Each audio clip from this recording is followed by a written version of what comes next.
Senate will come to order. Mr. Schaffler, please call the roll. Senators Amabile, Baisley, Ball, Bridges, Bright, Carson, Catlin, Cutter, Danielson, Doherty, Exum, Frizzell, Gonzalez, Henriksen,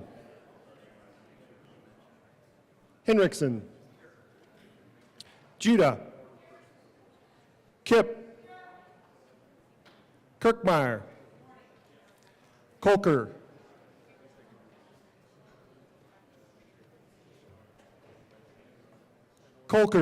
Excused. Liston, Lundin, Marchman, Excused. Michelson Janae, Mullica,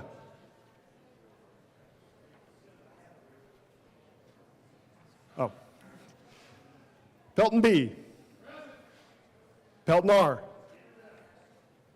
Rich,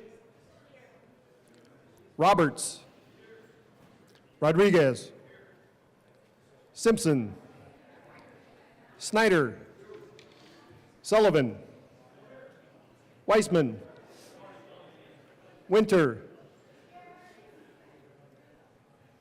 Senate District 17 vacant. Mr. President. Let's do this. The morning roll call is 32 present, 0 absent, 2 excused, and 1 vacant. We have a quorum. Senator Carson, would you please lead us in the Pledge of Allegiance? Please rise and join me in the Pledge of Allegiance. I pledge allegiance To the flag of the United States of America and to the republic for which it stands, one nation under God, indivisible, with liberty and justice for all. Approval of the journal. Senator Snyder. Thank you, Mr. President. I move that the Senate Journal for March 17, 2025 be approved as corrected by the Secretary. You've heard the motion. All those in favor say aye. Aye. Opposed, no. Oh, man, the ayes have it. And that motion is adopted. Senate Services. Correctly printed, Senate Joint Resolution 13. Correctly engrossed, Senate Bill 178, Senate Joint Resolution 10 and 11. Correctly re-engrossed, Senate Bill 160 and 172. Correctly revised, House Bill 1003, 1015, 1056, 1059, and 1181. Correctly enrolled, Senate Bill 1642, 133, and 180. Mr. Schaffler, please add Senator Kolker to the roll. Committee reports. Committee on Education, after consideration on the merits, the committee recommends the following. House Bill 1173 be referred to the Committee of the Whole with a favorable recommendation. Committee on Judiciary, after consideration on the merits, the committee recommends the following. Senate Bill 185 be amended as follows, and as so amended be referred to the Committee of the Whole with a favorable recommendation. Committee on Judiciary, after consideration on the merits, the committee recommends the following. Senate Bill 61 be amended as follows, and as so amended be referred to the Committee of the Whole with favorable recommendation, and with a recommendation that it be placed on the consent calendar. Committee on Judiciary, after consideration on the merits, the committee recommends the following. Senate Bill 9 be amended as follows, and as so amended be referred to the Committee of the Whole with favorable recommendation, and with a recommendation that it be placed on the consent calendar. Majority Leader Rodriguez. Thank you, Mr. President. I move that we proceed out of order for a moment of personal privilege. The motion is to proceed out of order for a moment of personal privilege. All those in favor say aye. Aye. Opposed, no. The ayes have it. We will proceed out of order for a moment of personal privilege. Senator Simpson. Thank you, Mr. President. Colleagues, today is Ag Day in Colorado. Moment of personal privilege. Mr. President, I request a moment of personal privilege. Oh, you got it, brother. Thank you, my favorite Mr. President. Today is Ag Day in Colorado. Take the opportunity to recognize the bountiful potatoes in the back of the room. The yellow potatoes available for your intake, and if you're interested, go to the coloradopotato.org website for recipes. But whether you fry them, mash them, or bake them, just smother them in Colorado green chili and you can't go wrong.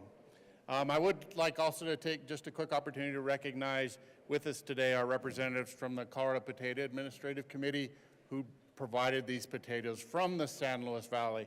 I do have a couple representatives from CPAC with us today, if you all would just rise and be recognized.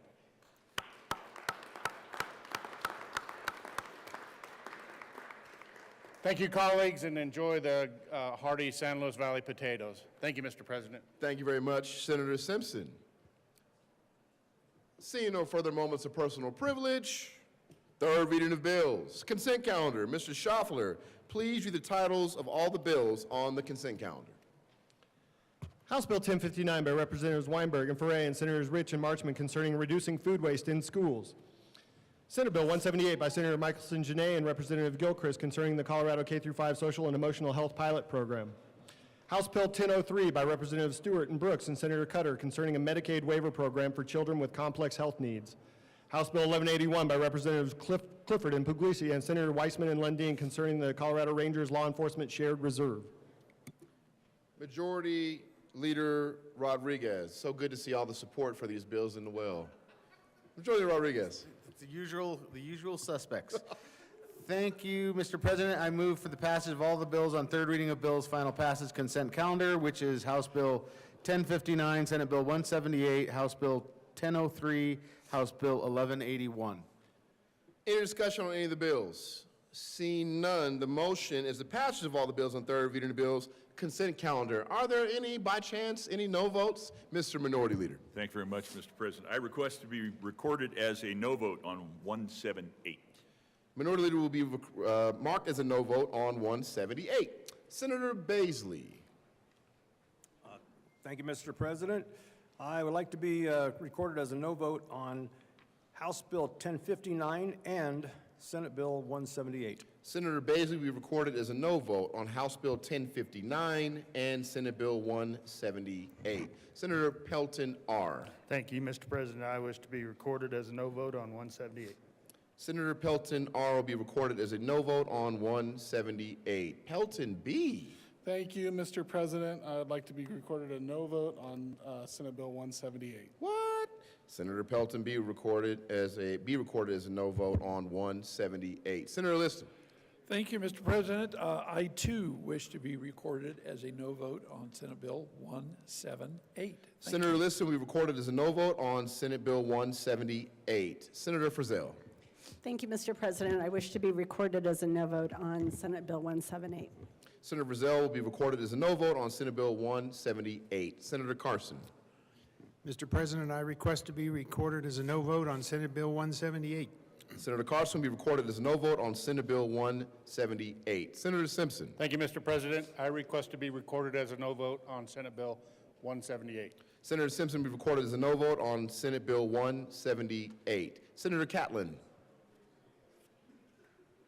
Thank you, Mr. President. I'd like to be listed as a no vote on Senate Bill 178. Senator Catlin will be listed as a no vote on Senate Bill 178. Senator Kirkmeyer. Thank you, Mr. President, and good morning. I would like to be a no vote on 178, please. Senator Kirkmeyer will be recorded as a no vote on Senate Bill 178. Seeing no further no votes, 1059.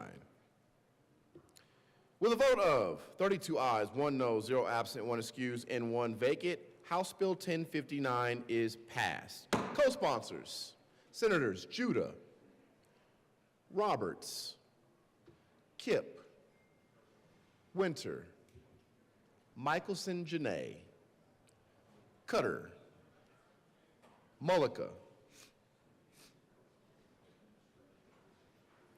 Gonzalez, Ball.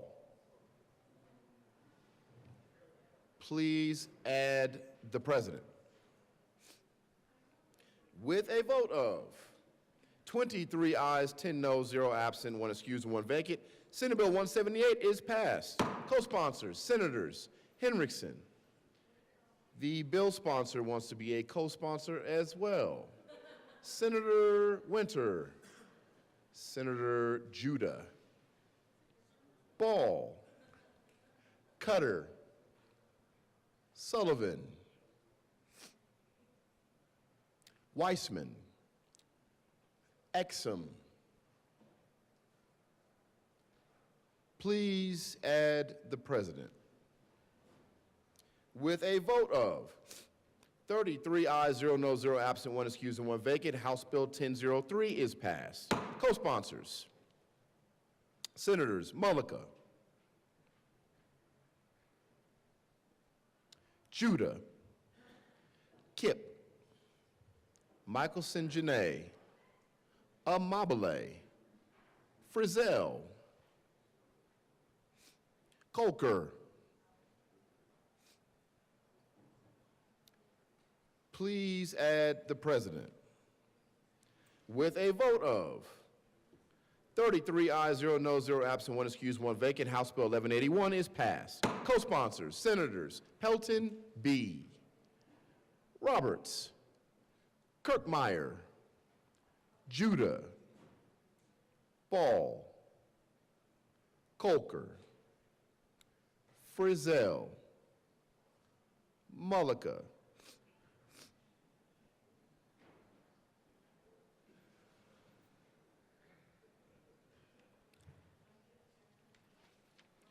third reading of bills. Final passage. Mr. Schaffler, please read the title of House Bill 1056.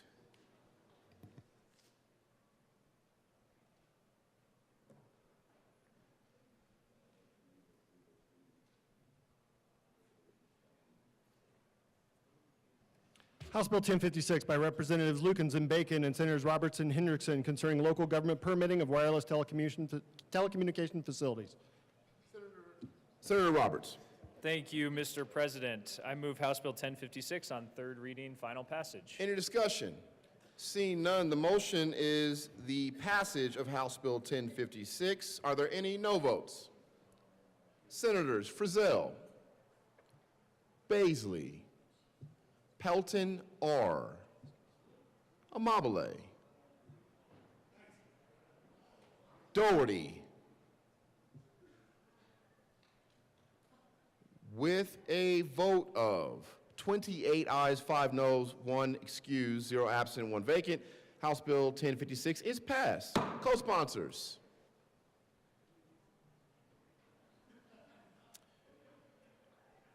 Mr. Schaffler, please read the title to House Bill 1015.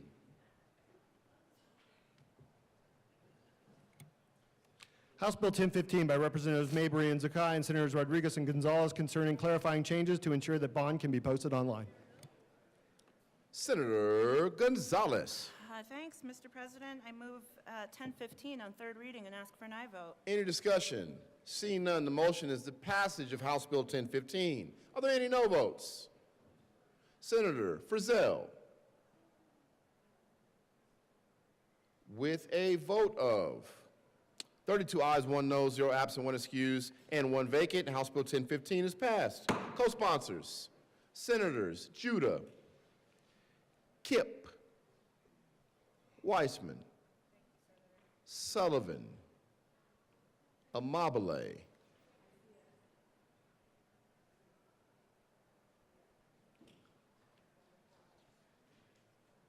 General orders. Second reading of bills. Senator Gonzalez. Against my better judgment, Mr. President, I resolve that the Senate wait for our majority leader. Mr. Majority Leader. Thank you, Mr. President. Pursuant to Senate Rule 21C, I move that the Senate grant leave to the Joint Budget Committee to meet while the Senate is in session. That is a proper motion. All those in favor say aye. Opposed, no. The ayes have it, and y'all are dismissed. Y'all are excused to do whatever you'd like to do. Mr. Minority Leader. Thank you very much. I request a moment of personal privilege. Out of order. He's got some kids to recognize. Mr. Majority Leader. Mr. Minority Leader, please make a motion. to proceed out of order. I move that the president grant me a moment of personal privilege. The motion is to proceed out of order against the majority leader's will in support of the minority leader for moments of personal privilege. Thank you, Mr. President. All those in favor say aye. Aye. Opposed, no. The ayes have it, and moments of personal privilege are granted. Now, Mr. Minority Leader. Thank you very much, Mr. President. So, for Please the request a edification- moment of personal privilege. After all that, I didn't do it. Mr. President, I request a moment of personal privilege. Granted. Thank you. Yes. Could I double check, Mr. President? Do I have a moment of personal privilege? I will grant that twice, yes. Thank you very much. For the edification of the body, I want to be clear, this was an issue that popped up yesterday so that we understand what happens when, under the preceding rule that was moved and approved, the members of the Joint Budget Committee go over and do their work. Mr. President, are they in fact excused from the body or not under those circumstances? That is a rhetorical question. I'll follow it up with another. Should a division be called on a second reading debate, would they in fact be able to vote or not? Or should we get to another issue, for instance, we get to the consideration of House amendments to Senate bills, would they in fact be excused or not? I want to make sure that everyone's clear on what's happening under the rules when we take this one motion. Thank you very much, Mr. Minority Leader. They are excused, but not excused from the roll. So when I say you're excused, you're more than welcome to leave, conduct your business, and if there is a vote that needs to be taken, including a division vote, they have to come back to vote, but they're welcome to vote. You are welcome, Mr. Minority Leader. I request a second or a third moment of personal privilege. Granted. Thank you, Mr. President. I appreciate that clarification. Thank you. You are welcome. Senator 05.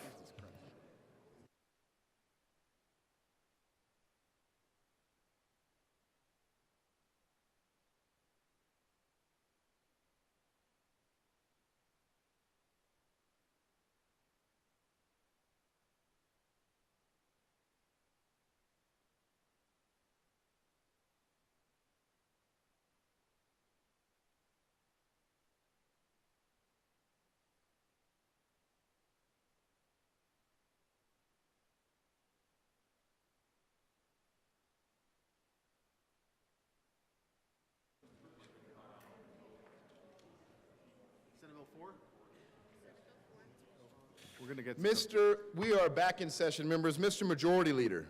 Thank you, Mr. President. Having voted on the prevailing side, I move for the reconsideration of Senate Bill 4.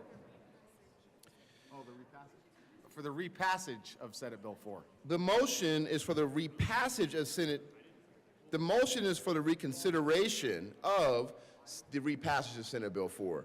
All those in favor say aye. Aye. Opposed, no. The motion is adopted, and reconsideration is granted for the repassage of Senate Bill 4.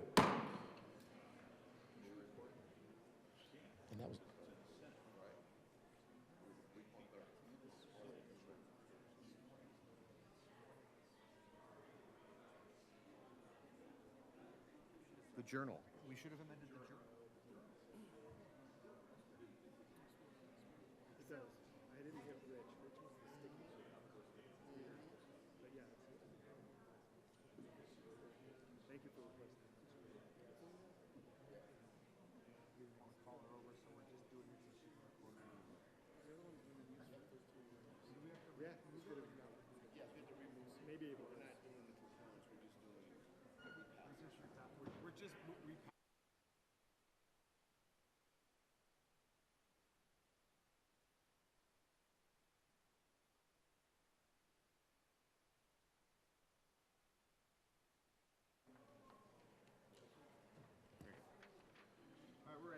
Members, we are discussing again the repassage of Senate Bill 4 on third reading. Senator Winter. Thank you, On reconsideration. Mr. President. I move for the repassage of Senate Bill 4. Any discussion on the repassage? Mr. Schaffler, please read the title of Senate Bill 4. Senate Bill 4 by Senators Winter and Marchman and Representatives Wolford and Garcia concerning regulating fees licensed child care programs may charge families. Now, Senator Winter, please move for the repassage. Senator Winter. Thank you, Mr. President. I move for the repassage of Senate Bill 4. Excellent. Any discussion? Mr. Minority Leader. Thank you very much. Colleagues, I appreciate your persistence or your willingness to engage in this ongoing dialogue because the rules matter. We need to do things in order properly. And the preceding moment of personal privilege that I took and this repassage has to do with an understanding of how those rules do work and don't work.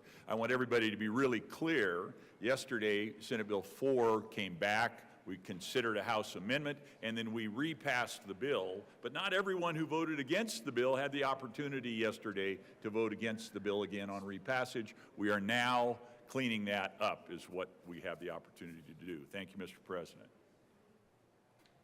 Very good. Any further discussion? Seeing none, the motion is the repassage of Senate Bill 4. Are there any, before I even call it, no votes? Yes, Mr. Minority Leader.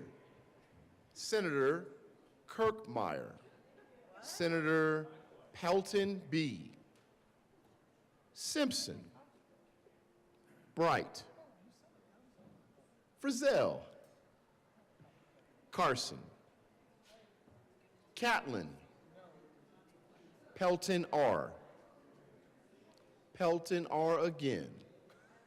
Liston. Baisley. Rich. With a vote of 21 ayes, 12 noes, 0 absent, 1 excused, and 1 vacant, Senate Bill 4 is repassed. Co-sponsors.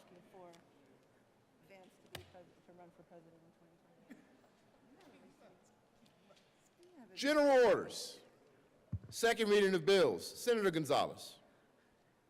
Thanks, Mr. President. After that fascinating detour, I'd like to move that the Senate resolve itself into the Committee of the Whole for the consideration of General Order second reading of bills. You've heard the motion. All those in favor say aye.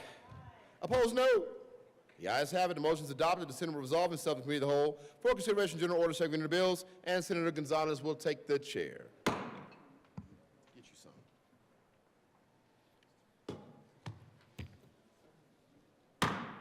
Committee's going to come to order. Court rules relaxed. Majority Leader Rodriguez. Thank you, Madam Chair. I move that we lay over Senate Bill 157 until Friday, March the 21st. Cool, cool, cool. You heard the motion. All those in favor say aye. Opposed, no. Ayes have it. 157 will lay over to the 21st. Majority Leader Rodriguez. Thank you, Madam Chair. I move to lay over Senate Bill 145 until tomorrow, Wednesday, March the 19th. You've heard the motion. All those in favor say aye. Opposed, no. Ayes have it. 145 will lay over to the 19th. Mr. Schaffler, please read the title to Senate Bill 31. Senate Bill 31 by Senator Roberts and Representatives Soper and Velasco concerning government agency assistance and services related to wireless communication. Senator Roberts. Thank you, Madam Chair. I move Senate Bill 31 and the Business, Labor, and Technology Committee report. To the committee report. Thank you. In the committee, we adopted a strike below amendment, which narrowed the focus of this bill to emergency alerts being made available in at least 2 languages, and struck out the provisions of the bill that were going to cost the state any money. So now the bill requires no appropriation as a result of that amendment. Any discussion on the BLT report? Seeing none, the motion before the body is the adoption of the BLT committee report. All those in favor say aye. Aye. Opposed, no. The ayes have it, and that report is adopted. To the bill, there's an amendment at the desk. Mr. Schaffler, please read L7 to 31. Amendment L7, amend Senator business. Roberts. Thank you, Madam Chair. I move L7. To the amendment. Thank you. This amendment amends the committee report to add in some more flexibility to our 911 agencies and how they're going to comply with the bill, and allows them some more options on how they comply with it. With this amendment, it's our understanding that the 911 entities and other folks involved in emergency alerts will go to a neutral position on the bill. And we also accepted a slight tweak from the Department of Public Safety. I'd ask for an aye vote. Is there further discussion on L7? Seeing none, the motion before the body is the adoption of L7 to Senate Bill 31. All those in favor say aye. Aye. Opposed, no. Ayes have it. L7 is adopted. To the bill, Senator Roberts. Thank you, Madam Chair. Colleagues, this is another bill from the Cell Phone Interim Committee. This one is focusing on public safety and ensuring that the emergency alerts that folks get during times of wildfire, active shooter, or a variety of other emergency alerts that go out from our local authorities are made accessible in 2 languages. In the way the bill is written currently, that will be English and Spanish in our communities. It's important that people receive those emergency alerts as quickly as possible, and that includes getting it in a language that they can read and comprehend. Thank you. I want to thank all the stakeholder work that went into this, even after introduction, to get this bill to a good place. This is a really important bill for public safety. It will save lives and property, and I would ask for an aye vote. Any further discussion? Seeing none, the motion before the body is the adoption of Senate Bill 31. All those in favor say aye. Aye. Opposed, no. Ayes have it. 31 is adopted. Majority Leader Rodriguez. Thank you, Madam Chair. I move to lay over Senate Bill 144 to the end of the calendar. All those in favor say aye. Aye. Opposed, no. Ayes have it. 144 will lay over to the bottom of the calendar. Mr. Schaffler, please read the title to Senate Bill 173.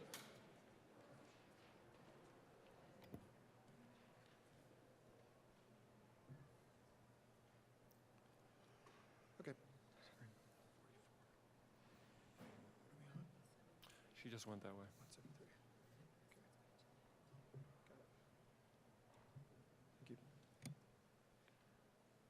Senate Bill 173.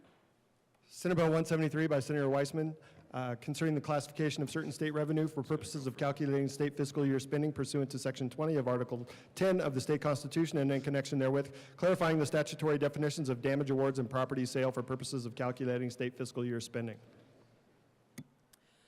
Senator Weissman.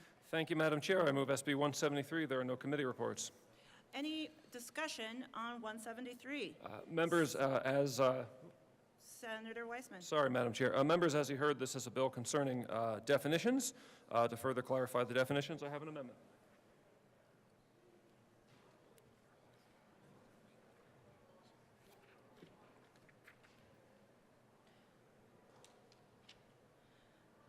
Mr. Schaffler, please read L1 to 173. Amendment L1. Senator Weissman. Thank you, Madam Chair. I move L1. To the amendment. Members, all this does is changes sales to merchandise sales in 2 places to clarify more precisely what sorts of sales we're talking about. I ask for a yes vote on L1. Any further discussion on L1 to 173? Seeing none, the motion before the body is the adoption of L1 to Senate Bill 173. All those in favor say aye. Aye. Opposed, no. Ayes have it. L1 is adopted. To the bill. Any further discussion? Seeing none, Senator Bright. Thank you for being in the well, Senator Bright. Please proceed. Thank you, Madam Chair. Senate Bill 173 continues to chip away at the intent of Tabor, Taxpayer Bill of Rights. I just feel like we need to do everything we can to protect the intent of the voters, and I will be a no vote on Senate Bill 173. Thank you. Seeing no further discussion, Senator Frizzell. Thank you, Madam Chair. My apologies for being only partially in the well. Members, we continue to have this conversation around Tabor, which is, I think we just have to go back to the whole reason why we have Tabor, and that is to ensure transparency and accountability on the part of government, whether it is a water and sanitation district or a county government, the cemetery district in my hometown of Castle Rock, or the state government. This transparency and accountability is very, very, very important to the citizens of the state of Colorado.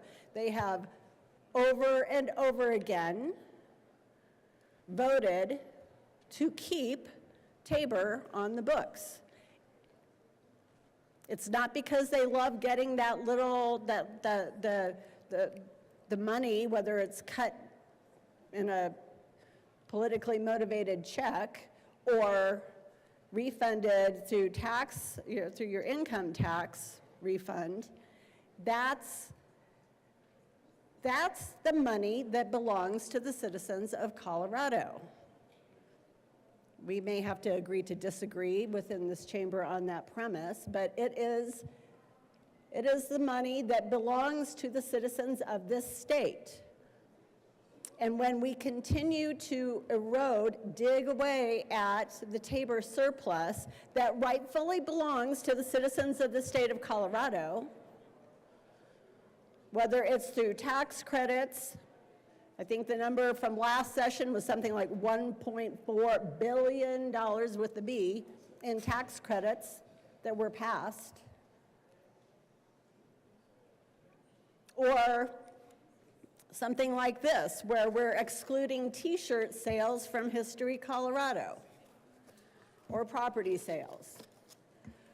Over and over and over again, we are digging into the pockets of the citizens of this state. And while T-shirt sales may not seem like a big deal,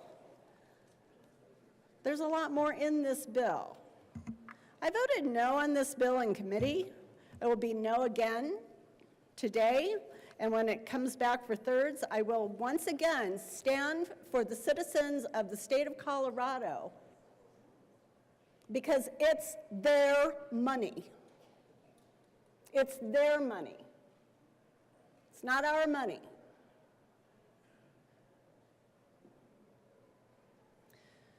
Thank you.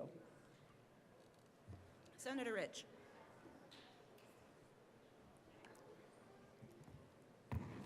Thank you, Madam Chair. And I too rise in opposition to this bill. Time and time again, it comes back to the Taxpayer Bill of Rights. Colorado budget problems are not the taxpayers' fault, and the legislators shouldn't balance the books by holding back our taxpayers' refunds. We need to tighten our belts in the state legislature, not rewrite the rules and grab more money. This is a concerning bill that will unshackle specific state revenue streams from traditional Taxpayer Bill of Rights limitations. Under Tabor, the state of Colorado is obligated to return excess fiscal year revenue into the pockets of individual residents. Unfortunately, this bill wishes to dilute future Taxpayer Bill of Rights refunds for hardworking Colorado residents by redirecting specific revenue streams back into the state coffers. For the taxpayers that expect to receive your Tabor refund, it's bills like this that will prevent that from happening. I ask for a no vote. Senator Carson. Thank you, Madam Chair. I also will be opposing this bill. I'm a strong believer in Tabor. My constituents always take the opportunity to support it because it's a simple concept that we have in Colorado, that the government has to live within its means, that the growth in government has to be reasonable, population, inflation, and we're here this year, we're going to face the reality that we've grown too fast, too much in past years in the government, and we're going to have to adjust that and live within our means. And this bill is just another example of the continual attacks on Tabor, the continual loosening of a constitutional provision that the taxpayers of this state strongly support and believe in. And I think it's something that makes this state of Colorado very unique around the country, where we have this provision in our Constitution. So I'm a strong believer in it, and I will oppose this bill, which further damages it. Thank you. Seeing no further discussion, the motion before the body is the adoption of Senate Bill 173. All those in favor say aye. Aye. Opposed, no. The ayes have it. 173 is adopted. Mr. Schaffler, please read the title to 164. Senate Bill 164 by Senator Winter and Representative Jackson concerning opioid antagonists with a primary focus on the youth opioid epidemic and in connection therewith clarifying requirements for school policies about possession and administration of opioid antagonists, requiring the State Board of Health to determine who a prescriber may prescribe or dispense an opioid antagonist to, and requiring the State Board to consult with the Colorado Youth Advisory Council on issues relating to the youth opioid epidemic. Senator Winter. Thank you, Madam Chair. I am excited to present this bill. It was actually unanimous out of committee, but I kept it off the consent calendar for intentional reasons. The first is I thought it could save some lives. So what we're talking about is access to naloxone. And so this is what our young people asked for, especially our rural young people that serve on the board of COYAC, because emergency response takes longer in rural areas, which means if a young person is overdosing in a rural area, it's going to be a lot harder. And so they want more access to naloxone that looks like this. And so essentially, you administer it like Flonase. And there was one young person that came to us and said, at our school, we no longer allow children to rest their heads on the desks. It was said so they wouldn't sleep, but it was actually done so that people wouldn't notice an undiagnosed overdose. This is what's happening in our schools. And our young people wanted more access to this so they could save their friends and not watch their classmates die. And so this did pass unanimously out of committee. And I just want to say, we've had a lot of conversations about the Colorado Youth Advisory Council. This was one of my first 5. So this wasn't one of their bills. I used as one of my first 5. And earlier this morning on the consent calendar, we passed one of the COYAC bills unanimously. And so for all the conversations we've had, they're coming up with really good ideas that are going to make a difference in our state. Also, Senator Marchman will be joining me as a sponsor. So, Senator Winter, would you please move the committee report and the bill? Thank you, Madam Chair. I was so excited about the naloxone that I first moved the Health and Human Services Committee report. To the HHS report, is there any discussion? Seeing none, the motion before the body is the adoption of the Health and Human Services Committee report to Senate Bill 164. All those in favor say aye. Aye. Opposed, no. The ayes have it. That report is adopted. To the bill. Thank you, Madam Chair. I move House Bill 164 for passage. Is there any further discussion? Senator Frizzell. Thank you, Madam Chair. Yeah, I heard this bill in the Health and Human Services Committee, and I voted for it. I had a couple of, little things like, I don't know if I would have included in the bill that a student had to get the antagonist from a teacher and then go use it, because it seemed like maybe the teacher would just, if there was a situation, the teacher would kind of jump into action, but that's kind of splitting hairs, and it's neither here nor there. I really feel like, we've seen kids in the state of Colorado die in school from overdoses. It has happened over and over again. It is, the testimony in committee was actually very compelling to me, because we had kids from rural Colorado talking about how concerned they are. It's not like they have a firehouse around the corner from them if something bad happens in school. And this was important to them to have the antagonists available. I think it's also really important to understand that Narcan or whatever it is very, very easy to administer. And the idea, and part of this bill, is it allows the school to maintain an opioid antagonist in an automated external defibrillator or defibrillator cabinet in the school or on a school bus. And that makes perfect sense to me because I don't know about you, but I did a few years ago have training on how to use an AED. If I had to do it today, I'd have to look at the instructions. It's not something that, you know, if you don't do it every day,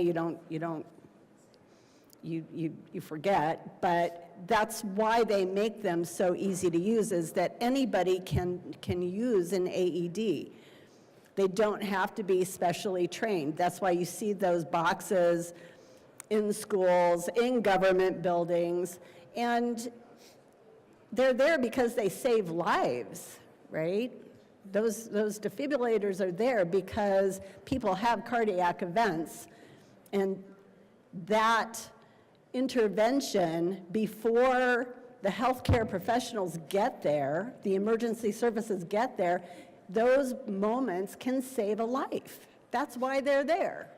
Well, this isn't really any different, in my opinion, and that is why I chose to vote yes on this bill. I think it's important, and I think, especially in our rural communities where access to health care is not instants or moments away, it can be quite a bit longer. So anyway, that's my rationale. I appreciate your attention. Thanks. Senator Carson. Thank you, Madam Chair. Yes, we heard this bill in the Health Committee, and it was a unanimous vote, and I think there's good reason for that.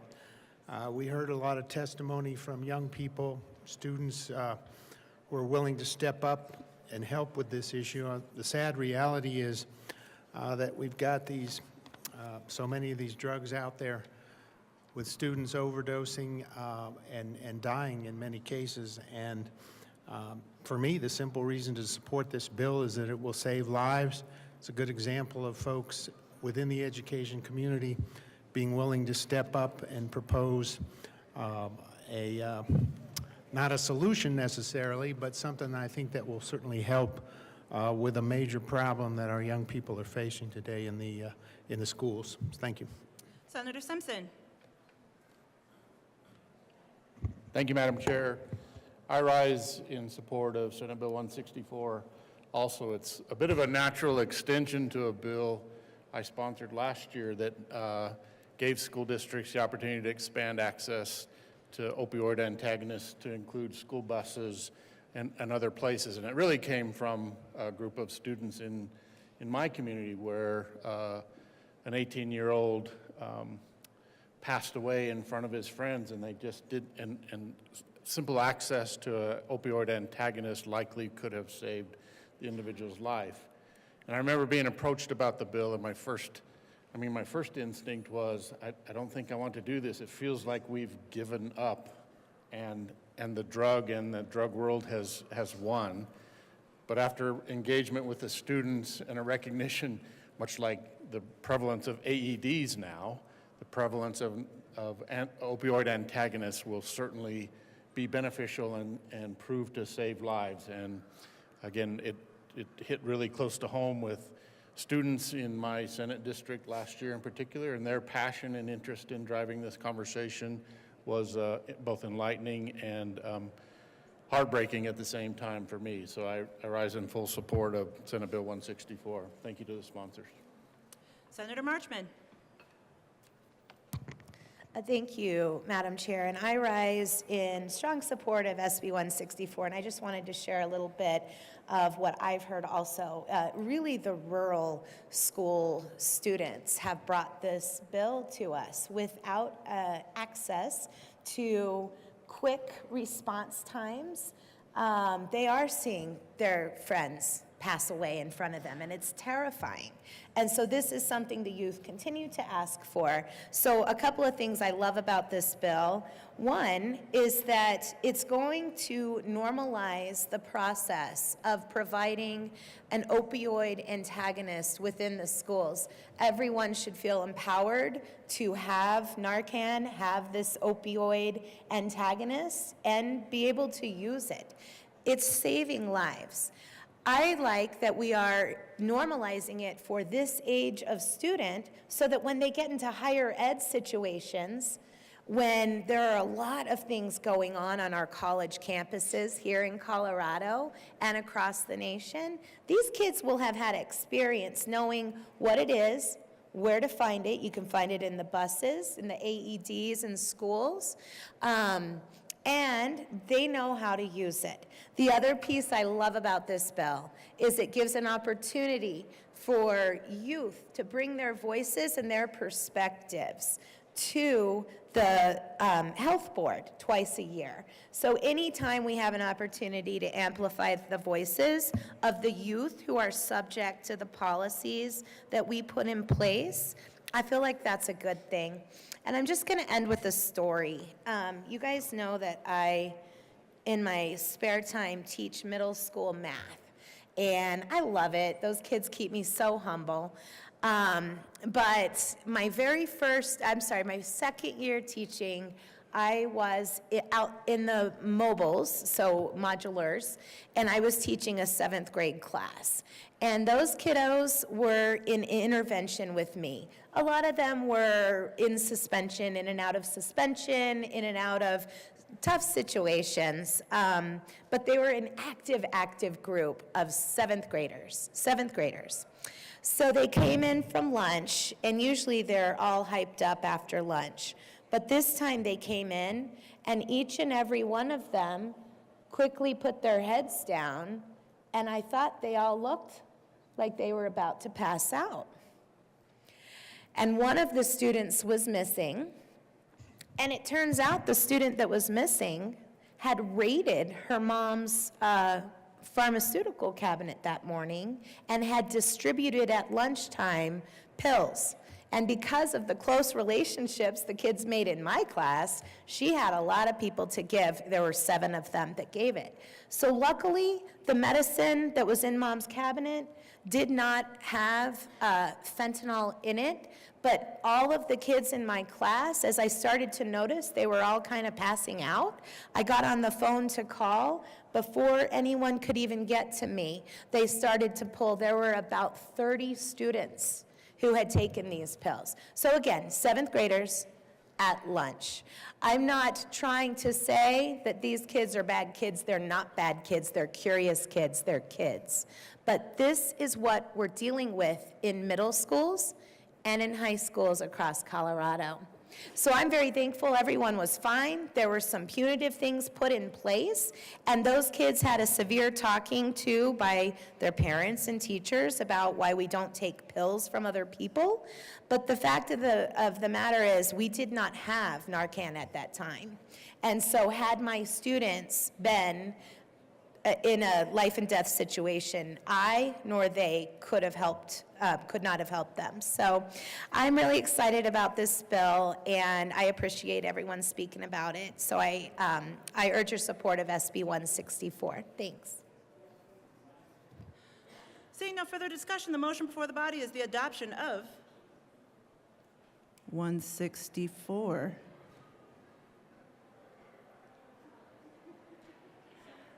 Seeing no further discussion, all those in favor say aye. Aye. Opposed, no. Ayes have it, and 164 is adopted. Mr. Majority Leader. Thank you, Madam Chair. I move to lay over Senate Bill 71 until Friday, March 21st, 2025. Motion is to lay over 71. All those in favor say aye. Opposed, no. No. Ayes have it, and 71 is laid over. Mr. Schaffler, please read the title to House Bill 1043. House Bill 1043 by Representative Ricks and Bacon and Senator Exum concerning the protection of unit owners in relation to enforcement actions by unit owners associations. Senator Exum. Thank you, Madam Chair. I move House Bill 1043 and the committee report. To the committee report. Thank you, Madam Chair. We made a couple amendments in the committee. L012, it's an amendment just clarifying the strict compliance related to associations, lien, and foreclosures. And also L14 does a couple of small things. It requires HOAs to keep up-to-date contact information on homeowners and allows HOAs to send notices to homeowners via regular mail and other services if certified mail doesn't work. And I ask for an aye vote on the Local Government and Housing Committee report. Any further discussion on the local gov committee report? Seeing none, the motion before the body is the adoption of the LGH report. All those in favor say aye. Aye. Opposed, no. Ayes have it, and that report is adopted. To the bill. Thank you, Madam Chair. This bill before us today on seconds, members, it strengthens protections for homeowners facing foreclosures and requires HOA to provide clear and timely notices about outstanding balances as well as information on free resources regarding HOA collections, foreclosure. The bill also mandates HOA report annual data on delinquencies, judgments, payment plans, and foreclosure actions as part of their state registration. And a key provision that was made in the House requesting a 9-month period or 9-month stay for homeowners the opportunity to sell their homes before the foreclosure and to give them opportunity to pay off their liens and other, to preserve the equity in their home and avoid other forced foreclosures without recourse. And ask for an aye vote on 1043. Any further discussion? Seeing none, the motion before the body is the adoption of House Bill 1043. All those in favor say aye. Aye. Opposed, no. Ayes have it, and that bill is adopted. Mr. Schaffler, please read the title to 149. Senate Bill 149 by Senator Doherty and Representative Ferre concerning measures affecting equestrians. Senator Doherty. I move Senate Bill 149 and the Local Government and Housing Committee report. I don't see 30 horse lovers out in the lobby, so I don't know what consideration we might be able to offer to this committee report, but would you like to please discuss what happened in committee? I would, and you are right, we had a lot of passionate folks testifying in committee, and thank you to committee members for listening and receiving them. In committee, we ran some amendments based on stakeholding, and essentially the largest part of those amendments were that we made this bill permissive instead of mandatory based on feedback. We also moved quite a bit of the section of the bill to the education section, which was which was very important for the constituents I worked with on this bill. Those are the main amendments that we ran in committee. I urge an aye vote. Is there any further discussion on 149? We're on the committee report. On the committee report to 149. Seeing none, the motion before the body is the adoption of the Local Government and Housing Committee report. All those in favor say aye. Opposed, no. Ayes have it, and that committee report is adopted. To the bill, Senator Doherty. Thank you, and as you heard, this bill was driven by constituents where there was a very tragic accident in my district involving a horse and an equestrian who was riding the horse. A distracted driver actually hit the horse. The driver was injured and the horse had to be euthanized on the side of the street. And so these folks came to me and they were very passionate about what can we do to try to protect these environments where horses are in the counties, and also to provide education to folks who might need some more education when they're driving or that sort of thing. And so where we landed on was we created permissive equestrian zones and provided a guideline and structure for defining these equestrian zones so that these folks can advocate for them in their communities, and that there is a statewide structure for equestrian zones. We also included signage for crossings and trailer parking, and as well as community education on best practices. And again, this entire bill is permissive, and I would urge an aye vote. Any further discussion? Senator Baisley?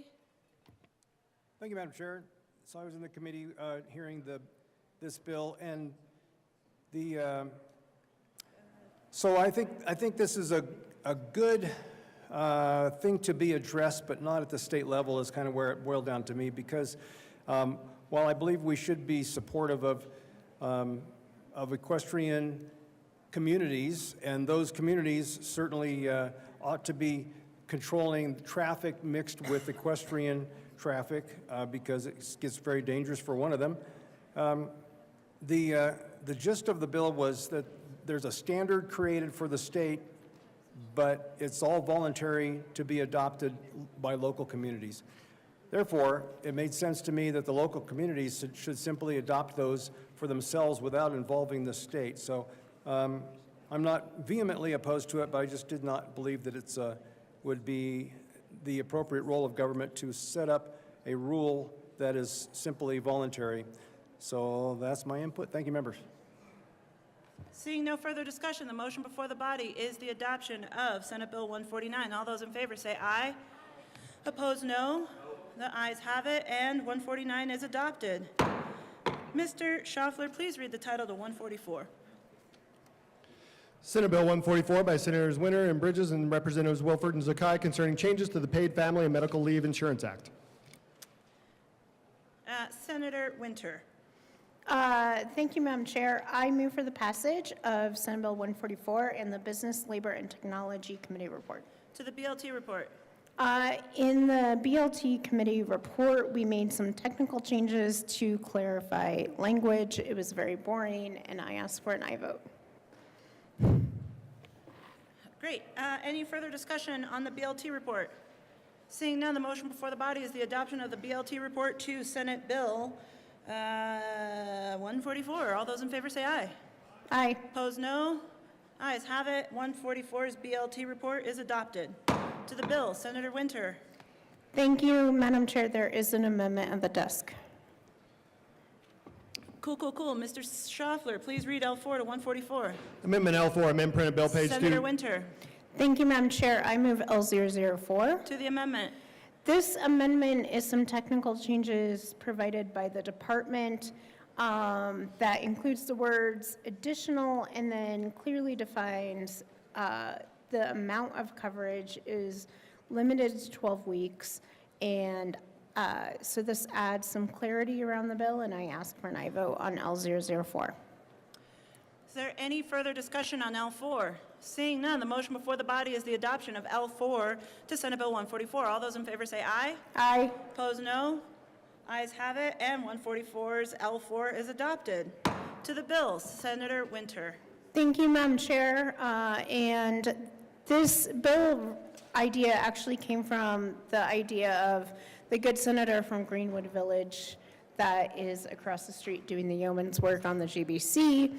However, this bill does two things. One, we know that folks that have babies in the NICU need more leave than others. They need leave for both their newborn and leave for bonding and leave for the recovery of the parent. And so what this bill does, and it's a very small part of the population, the fund can more than support it, is allowing extended leave if you have children in the NICU. And we've heard story after story after story of parents that feel torn from going to work versus being with their baby, their newborn, in the NICU. And we know that if there are parents in the NICU, you're more likely to be released early or than others that don't. But then if you spend all of your leave time taking care of your baby in the NICU, you have no time for bonding and healing yourself. And so this extends that. In addition, what this bill does is it talks about how we do adjustments. And so next year, we are scheduled to actually reduce the amount that businesses and employees are paying into the leave fund because it's very solvent. But instead of going up and down like this, we're creating the adjustments where it's more even and fair to the program and fair to our voters that approve this. And so I ask for a yes vote on SB 144. Any further discussion on 144? Senator Baisley. Thank you, Madam Chair. Yeah, I think this is a worthy conversation and a worthy bill to be debated and considered for employees of the state. For us to direct that state employees receive an extended benefit based on these considerations is an appropriate conversation for us to have. However, I don't believe that it is appropriate for us to extend that to employers outside of the state of Colorado. We should just keep our benefits to ourselves and control our own home and not project that onto everybody who's trying to eke out a living in business across the state of Colorado. So I'm therefore a no vote and would encourage a no vote on Senate Bill 144. Any further discussion? Senator Liston.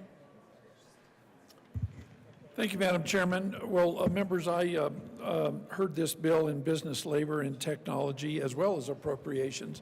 And I can appreciate where the good senator from Westminster is coming from about the parents and the people in the NICU unit. You know, we all want to have healthy babies. My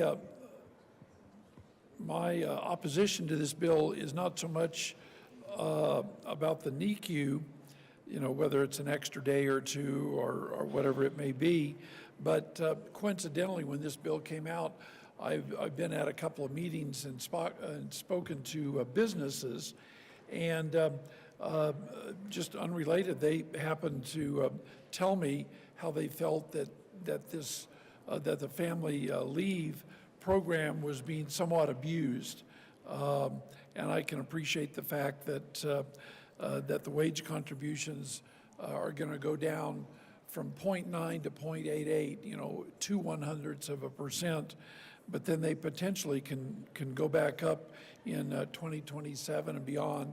So my opposition to it is not so much about taking care of the so-called preemies, as it is that a number of businesses have told me that they feel that the overall program is being somewhat abused. To what degree I won't get into, but anyways, I respectfully ask for a no vote, and thank you very much. Senator Winter. Well, thank you, Madam Chair. If any business thinks this is being abused, they can call the Department of Labor and Employment. There's a complaint line. You can ask for any use of family leave. If you think it's being abused, you can ask for an investigation. And this was passed by our voters overwhelmingly throughout the state of Colorado. It was passed in red counties and blue counties, and it was passed in rural areas and urban areas and suburban areas. And the department has investigated abuse, and there's been a very small amount, but if any business feels this is being abused, the remedies are there. Senator Sullivan. Thank you, Madam Chair. I stand in support of this, and listening to the amendments and the changes that were made to it brought me back to a memory of when my daughter was born. I was in my first 90 days at the post office. Granted, post office is much different from what anybody in here would be working with, but My wife had used her FMLA type time off to take care of our daughter and, of course, our 18-month-old son at the same time. And in the waning days of her leave that she had from pregnancy, she got sick with, I think it was some kind of an ear infection or something like that in the final couple of days, and she ended up giving that to my daughter, who was now in the first 12 weeks of her life, and my wife had to then go back to work, and now we had a baby that we couldn't put into the daycare that we had already lined up, because now this baby was sick.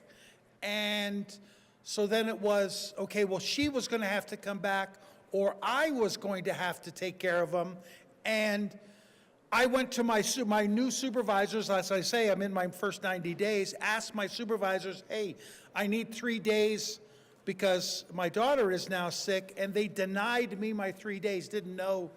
Again, as I say, I was still new. Luckily, I had a mother that I could call in San Antonio, told her of the problem we were having.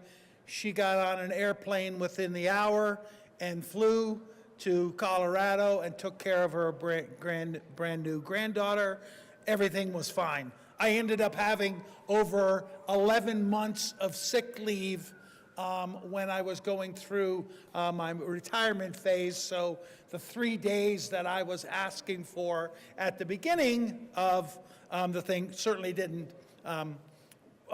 really matter, and I never forgave my supervisors, the post office, for that. But this looks like a thing where the ups and downs of healthcare, and especially the birth of a child and how that impacts the family dynamic, is so important. And that's why I think this is the stuff that needs to be legislated, so that someone who is being intimidated by a brand new supervisor or an owner can actually say, well, no, this is what I'm entitled to, and the person can take care of a family matter and come back. So I would ask for an aye vote on Senate Bill 144. Senator Winter. Thank you, Madam Chair. I request a senatorial 5. Senatorial 5 has been requested.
And we're back. Senator Cutter, further discussion on 144.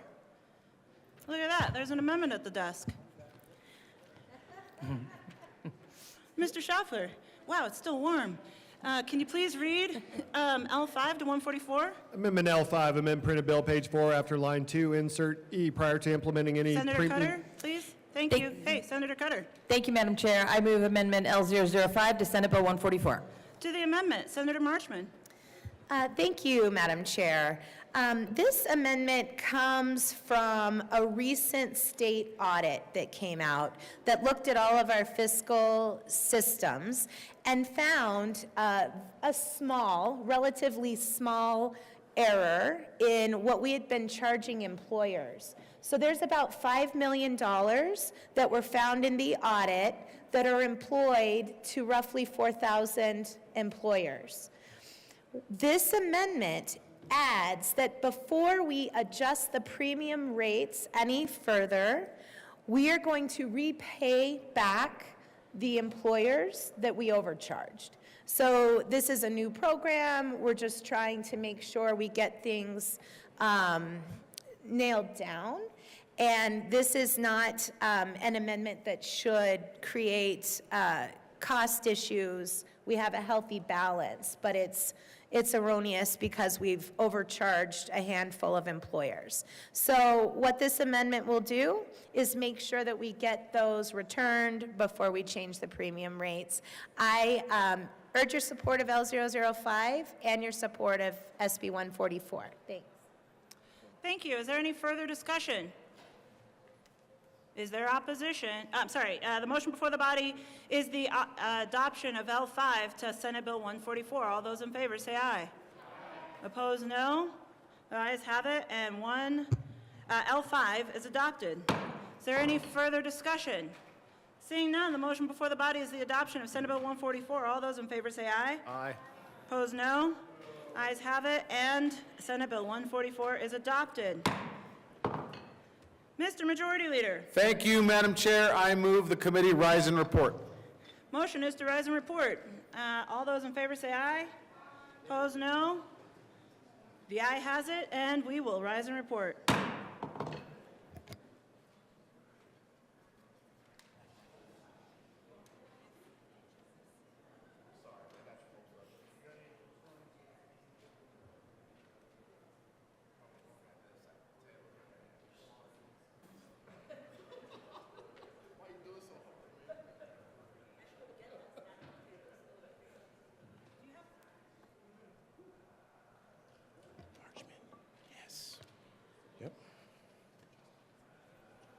Senate will come back to order. Mr.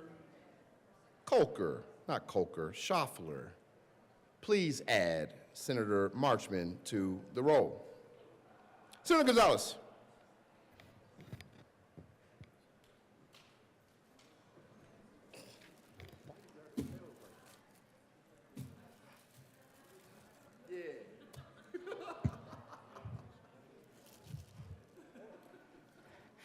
The committee met, Mr. President.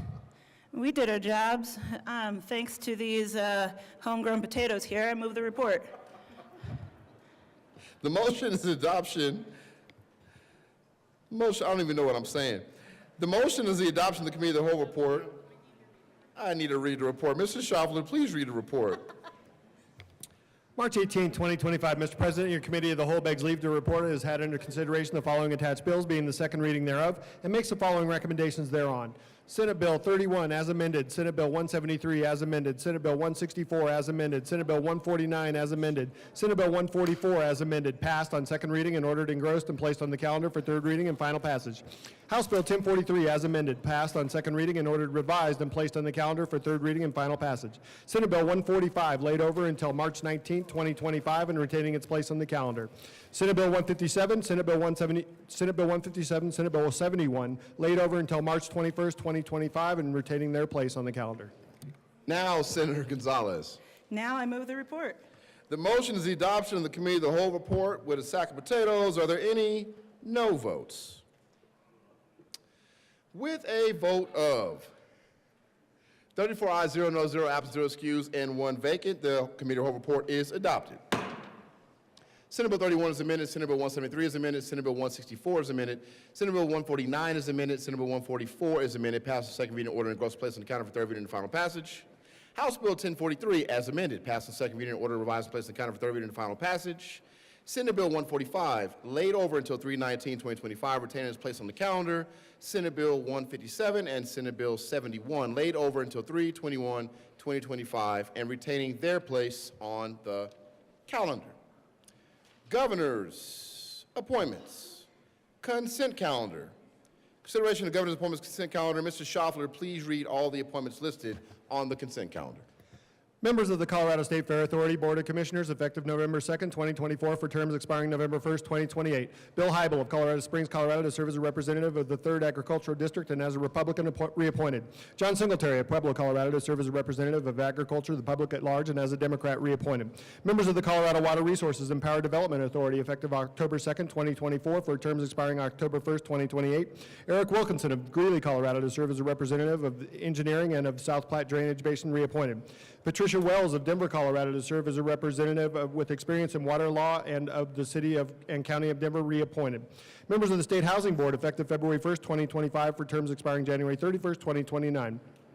Candace Payne of Flagler, Colorado, to serve as a Republican and representative of the 4th Congressional District reappointed. Jarrett Ryan Moses of Colorado Springs, Colorado, to serve as a Democrat and representative of the 5th Congressional District reappointed. Ryan Jones of Boulder, Colorado, to serve as an unaffiliated and representative of the 2nd Congressional District appointed. Members of the Parks and Wildlife Commission for a term expiring July 1st, 2027. Murphy Robinson of Littleton, Colorado, to serve as a representative of sports persons occasioned by the resignation of Gary Skiba of Durango, Colorado, appointed. For a term expiring July 1st, 2028, Dallas Laverne May of Lamar, Colorado, to serve as a representative of Production Agriculture reappointed. Majority Leader Rodriguez.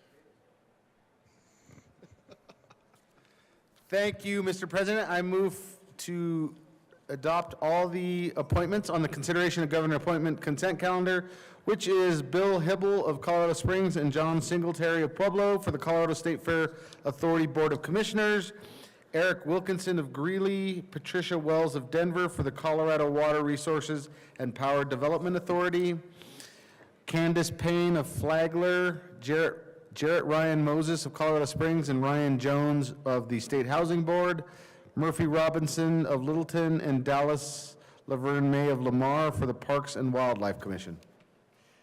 Any discussion? Seeing none, the motion is the confirmation of all the appointments on the consent calendar. Are there any no votes? With a vote of 34 ayes, 0 no, 0 absent, 0 excused, and 1 vacant, those appointments are confirmed. Consideration of governor's appointments. Mr. Schaffler, will you please read the first appointment to the Parks and Wildlife Commission?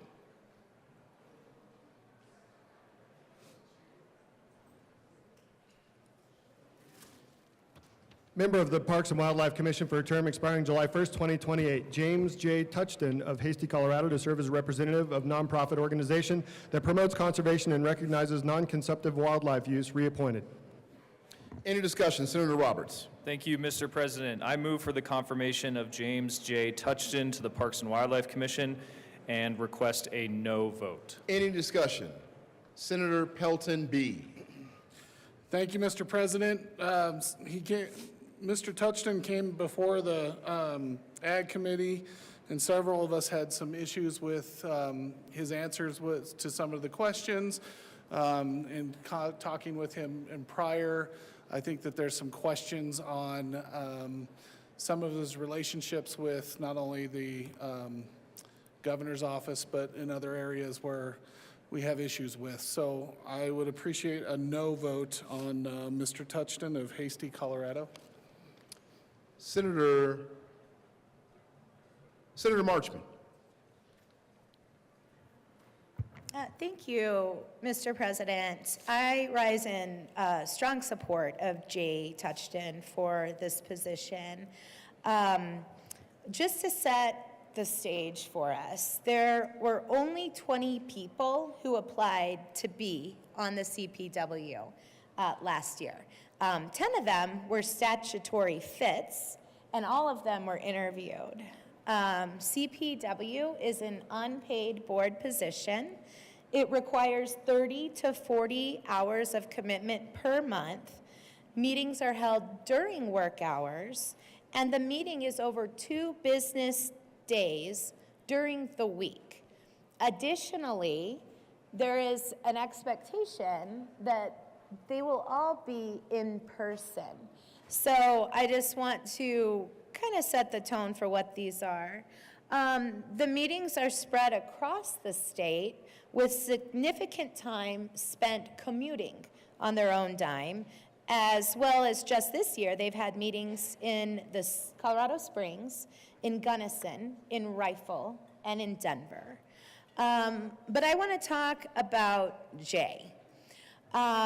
Jay has already been serving in this position. This is just a reappointment. So this is not a new contentious person. This is someone who has already been providing volunteer hours on behalf of Colorado's natural resources. He's got a pretty tough statutory requirement in that he has to be the member of the CPW that promotes conservation as a nonprofit organization, as well as having non-consumptive wildlife use. So I've been teasing, that means he has to be a vegan. It doesn't. What it means is he's not allowed to hold statutorily a hunting or a fishing license. So already let's consider where he falls in the broad spectrum of CPW appointments. But he is a Colorado native. He grew up hunting and fishing and trapping. He's worked on cattle ranches. He's been in the military. He attended Notre Dame. He earned a law degree from UCLA. He clerked for a federal judge. He worked at corporate law firms. He represented not just conservation groups, but also hunting and ag organizations like the Farmers Union and the Louisiana Crawfish Producers Association. Currently, he manages 60,000 acres of private land for the Southern Plains Land Trust. It's in Bent County. I go through there every time I drive to Amarillo on my way to Texas to see my folks. There, he oversees bison herds, cattle, and rescued wild horses while restoring wildlife habitats. He's visited all but one of Colorado's state parks, which is certainly more than I can say. I haven't had that opportunity yet. He also enjoys wildlife watching, hiking, running, skiing, and backpacking. There were some concerns that were mentioned in the hearing that lasted a very long time. There was a claim that he had called legislators whiny politicians. He apologized for that. There's a claim that he's too close to the governor's office and takes directions from them, as the senator from Sterling mentioned. During his confirmation process, he addressed concerns about his independence and said he doesn't take direction from the gov's office, as did all the other CPW commissioners. He emphasized his commitment to unbiased decision-making. That's in line with his legal career. And his extensive background underscores his capacity for independent thought. Some said he is too extreme, or he's anti-agriculture, but really he has real-world agricultural experiences. He's worked on cattle ranches. He's built close friends with ranching neighbors. His non-consumptive user seat is required by statute. Excluding him would mean failing to meet CPW's statutory requirements. So with all of that, I just urge your support as we have folks who come in and volunteer on behalf of our natural resources. I really feel strongly that it's in our best interest to provide them with respectful confirmation hearings and respectful appointments. So with that, I urge strong support of Jay Touchton for the CPW Parks and Wildlife Commission. Thanks. Senator Pelton R. Thank you, Mr. President. I rise in opposition to Mr. Tungsten. He's in my district. I asked him a question about maybe a conflict of interest for the land trust that he works for and monies received. And there is a slide that's out there that shows that there is a conflict there. So there's some other answers he gave that kind of are in question. I just, even though he's in my district and maybe fits a spot in this commission, there are other people out there that are qualified to do it that I think maybe won't have these questionable characteristics about them. So with that, I'd urge a no vote. Senator Catlin. Thank you, Mr. President. Members, I'm here to speak in regards to the appointment of Mr. Tuxton. There was an inference and maybe even a straight out saying that he wasn't treated with respect in that committee hearing. He was treated with respect. Everybody in that hearing was treated with respect because the people on the Agricultural Committee are here trying to take care of agriculture, and agriculture is one of those things that we all have respect for, and we all know how incredibly important it is. I voted no, and the reason I voted no is that it seemed in the answers that were given at that committee hearing, there was a tip towards not really understanding what agriculture is talking about when it comes to losses. An inference that it would be great if one of the bison on that ranch was predated. Evidently, there's a difference in how you feel about bison than how my constituents feel about cattle and sheep, because that's the last thing any of them want. So it showed an interest to me that was not really in regards to agriculture. I think the man is a decent person. I think he's a nice guy. I think he's all those kind of things. He's well qualified, those type of things. But I wonder how much of a difference it will make to him when he finds out that my district has just had its first predation in the 5th district, in the Capitol Creek area of Pitkin County. And my growers and my producers cannot find out, was that true or was that not true? It's been in the wind for the last 4 or 5 days, and we cannot find out if that's true. We did find out this morning by one of the ranchers in my community calling their area wildlife manager, and they did confirm, yes, it was. They won't tell us where, who, how many. There's 1 predated and 5 animals missing. I'm not even sure the commission knows that yet. This is what we're talking about as far as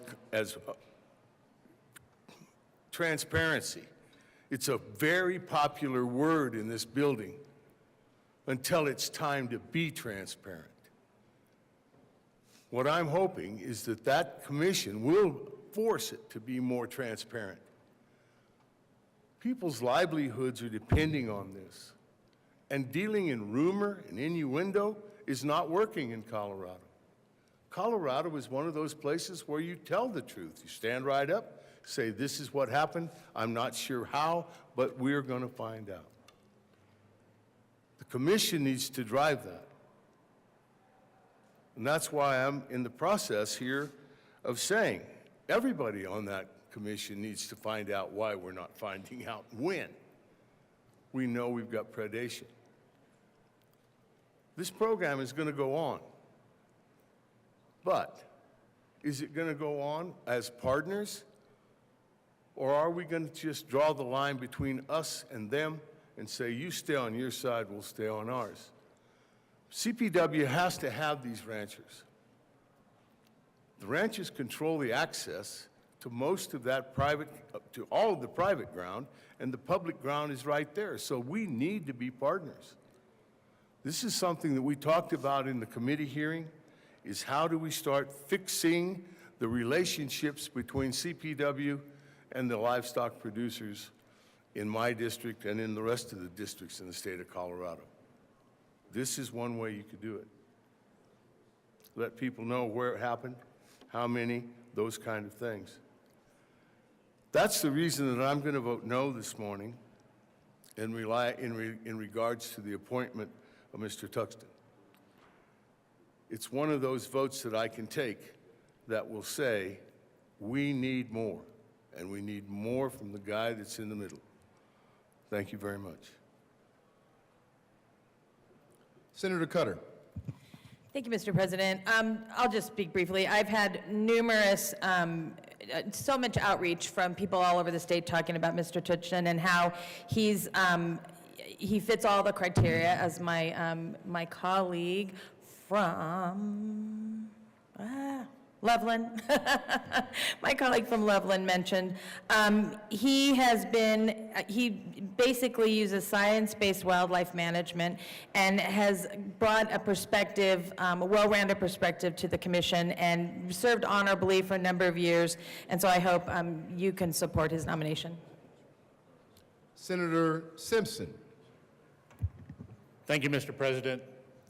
Colleagues, I would ask you about Mr. Tuxton's appointment. Does he meet all the criteria? One of the criteria is valuing differences of opinion. I would suggest Mr. Tuxton and his comments about legislators who are just acting on behalf of their constituents who didn't want wolf reintroduction, to challenge them as whiny politicians is a reflection of a lack of respect of a differing opinion.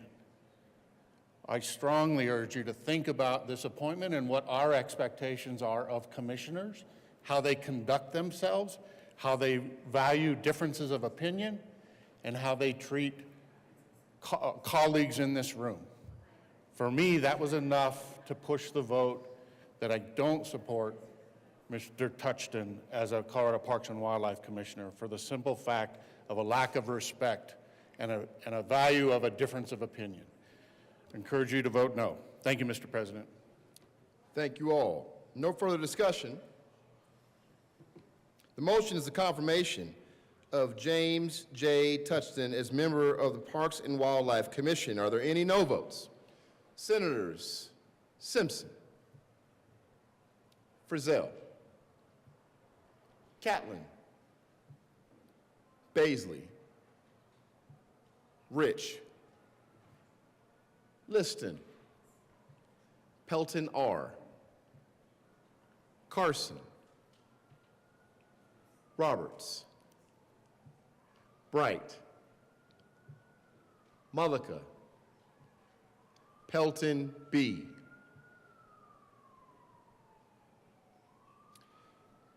Mr. Minority Leader,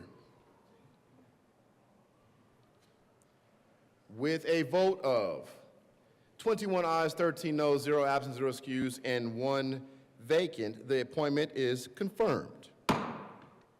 Mr. Schaffler, please read the second appointment to the Parks and Wildlife Commission.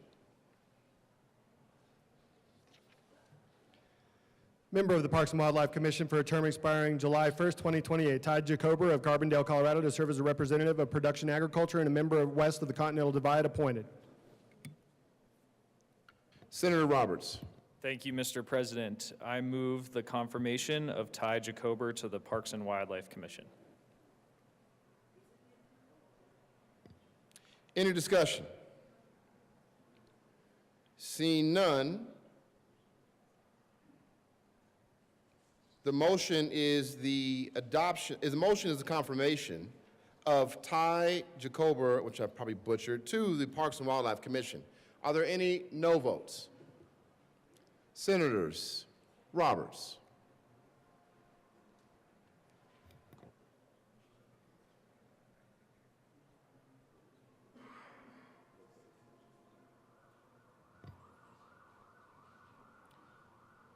with a vote of 33 ayes, 1 no, 0 absent, 0 excused, and 1 vacant, that appointment is confirmed.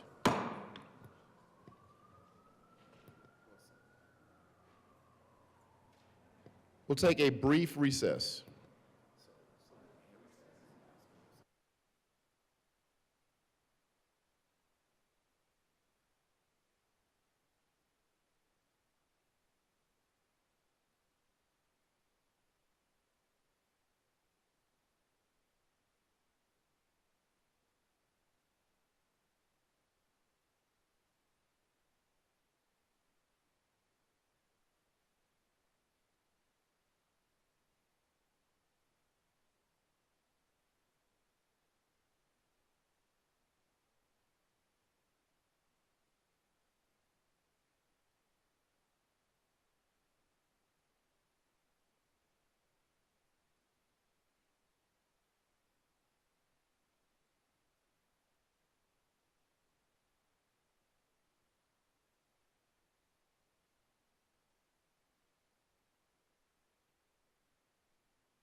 Senate will come back to order.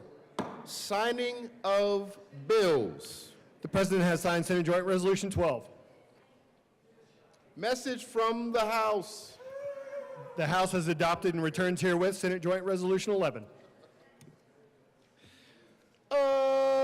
Announcements. Any announcements? Mr. Minority Leader. Thank you very much, Mr. President. I request a moment of personal privilege just to be secure here. Granted. It is Ag Day, colleagues. As some of you may recall, I've introduced myself occasionally as a hayseed from Nebraska. Grew up listening to the great Paul Harvey, and he shared many, many thoughts across what Middle America was like. And on this Ag Day, I am going to make my small offering in memory of Paul Harvey and in tribute to the great American farmer, specifically the farmers of Colorado. And on the 8th day, God looked down on his planned paradise and said, I need a caretaker. So God made a farmer. God said, I need somebody willing to get up before dawn, milk cows, work all day in the fields, milk cows again, eat supper, and then go down to town and stay past midnight at a meeting of the school board. So God made a farmer. I need somebody with arms strong enough to rustle a calf, and yet gentle enough to deliver his own grandchild. Somebody to call hogs, tame cantankerous machinery, come home hungry, have to wait lunch until his wife's done feeding visiting ladies, and tell the ladies to be sure to come back real soon, and mean it.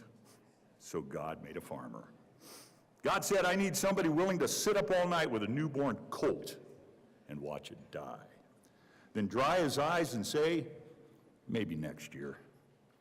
I need somebody who can shape an axe handle from a persimmon sprout, shoe a horse with a hunk of car tire, who can make harness out of hay wire, feed sacks and shoe scraps, who planting time and harvest season will finish his 40-hour week by Tuesday noon, then painting from tractor back, put in another 72 hours. So God made a farmer.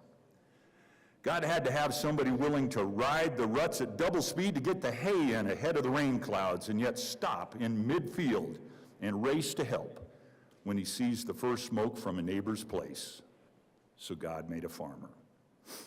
God said, I need somebody strong enough to clear trees and heave bales, yet gentle enough to tame lambs and wean pigs and tend the pink-combed pullets, who will stop his mower for an hour to splint the broken leg of a meadowlark. It had to be somebody who'd plow deep and straight and not cut corners, somebody to seed, weed, feed, breed, and rake and disc and plow and plant and tithe the fleece and strain the milk and replenish the self-feeder and finish a hard week's work with a 5-mile drive to church. Somebody who'd bale a family together with the soft, strong bonds of sharing, who would laugh and then sigh and then reply with smiling eyes when his son or daughter says they want to spend their life doing what Dad does. So God made a farmer.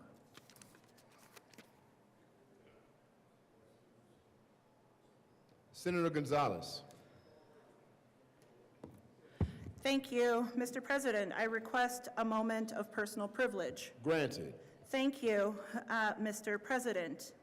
I appreciate the powerful words from the good minority leader recalling the voice of Paul Harvey and his important words.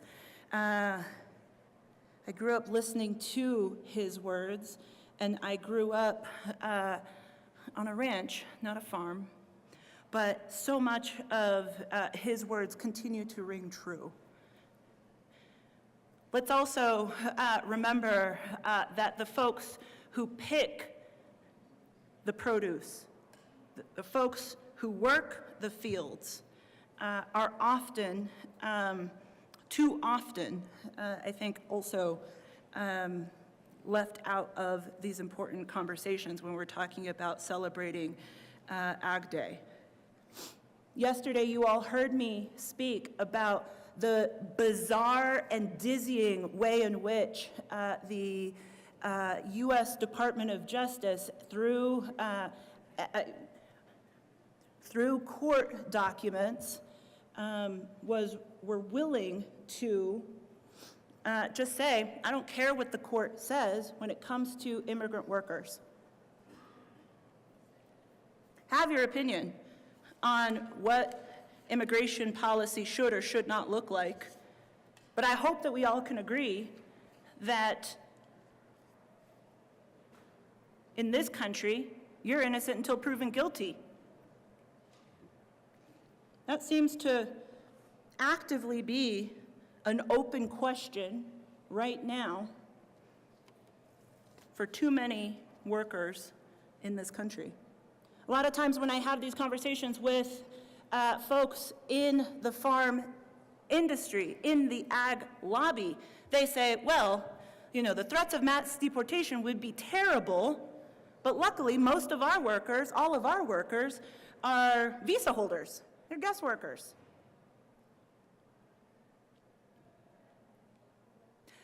The President Trump's invocation over the weekend of the Alien Enemies Act and the subsequent deportations of a flight full of alleged gang members,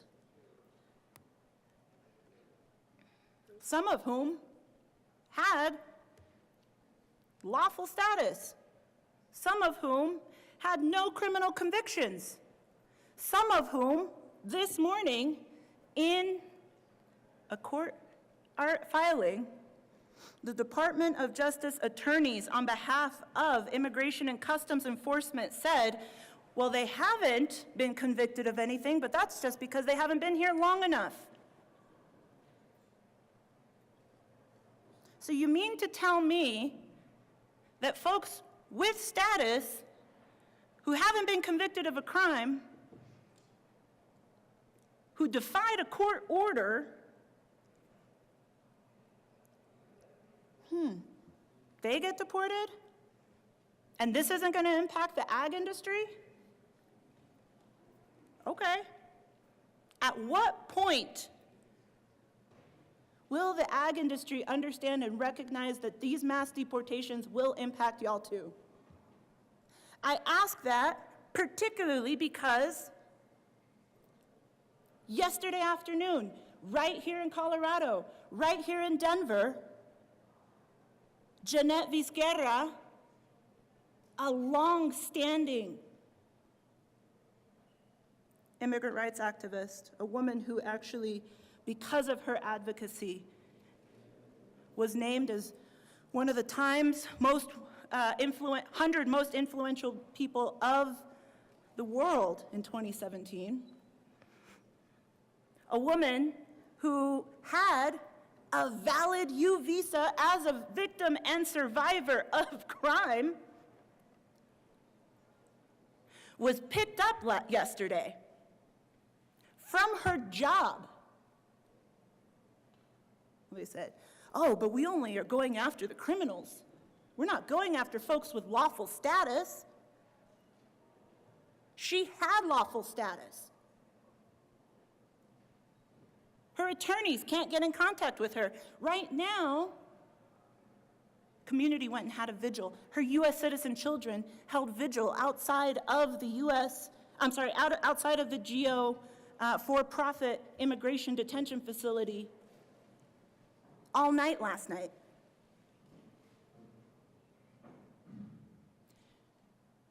This morning, she was moved to the airport. She may be on a flight as we speak. Her lawyers can't get a hold of her. Neither can her family. Yes, let's honor the critically important work that the ag industry brings to the state of Colorado. But let's not also forget that the actions of President Trump will wreak havoc on the ag industry and on every other industry in the state of Colorado should their actions continue to flout the rule of law. It's easy to say right now, I don't know, her case is really complicated, I don't really know, that's not really my problem. When will it be, colleagues? If a woman who's a survivor of violence, who cooperated with law enforcement, got picked up one day and is on a plane the next, what's that gonna mean, my friends?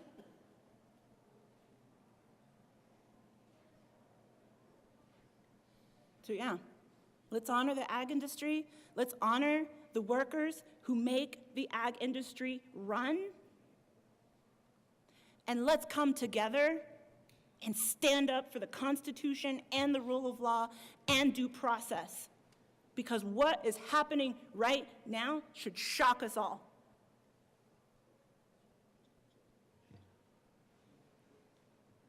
Senator Cutter. Thank you, Mr. President. May I have a moment of personal privilege? Granted. I just want to extend a welcome to Together Colorado, who are in the lobby and up in the gallery. Thank you all.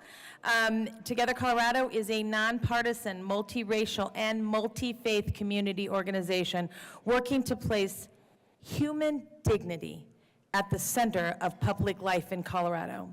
They're here today to lobby and call on lawmakers to take bold action for policies that support human dignity.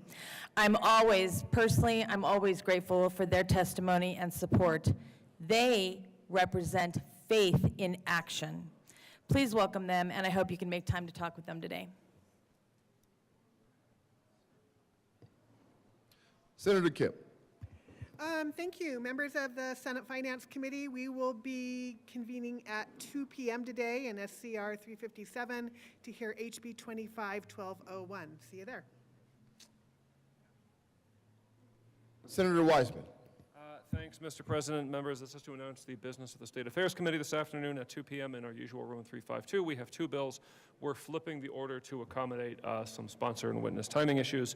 So same bills, but we'll hear 1238 first and then 1133. See you at 2. Senator Pelton B. Thank you, Mr. President. Just like to talk again about save the date for March 20th. The Logan County Cattlewomen will be here. There's going to be a steak fry in the afternoon, and I hope everybody can be there. And also, again, it's March 22nd, not March 21st like it says, but please come out to Sterling, Colorado on this Saturday to celebrate the Meet In event. Like I said, there's 3,500 people out there. There's great auctioneering contests. They have cornhole tournaments. They have all kinds of things going on. You get a free hamburger. You get some free adult beverages. Come on out and have a good time and enjoy and celebrate agriculture. And we also raise money for families that are in need and also for nonprofits throughout the county. So please come on out. Enjoy the time this Saturday. Thank you. Very good. Additional announcements. Seeing none, Majority Leader Rodriguez. I have an announcement. Seeing one more announcement, Majority Leader Rodriguez. Thank you, Mr. President. Yeah, you gotta be careful. I know, you were going to be excited about that. Stop. Members, we are going to recess to read bills across the desk later today, so you do not need to return. With that, Mr. President, I move that we recess until 12 p.m. today. Further motion, all those in favor say aye. Opposed, no. The ayes have it, even though there were noes, and the Senate will stand in recess until 12 p.m. today.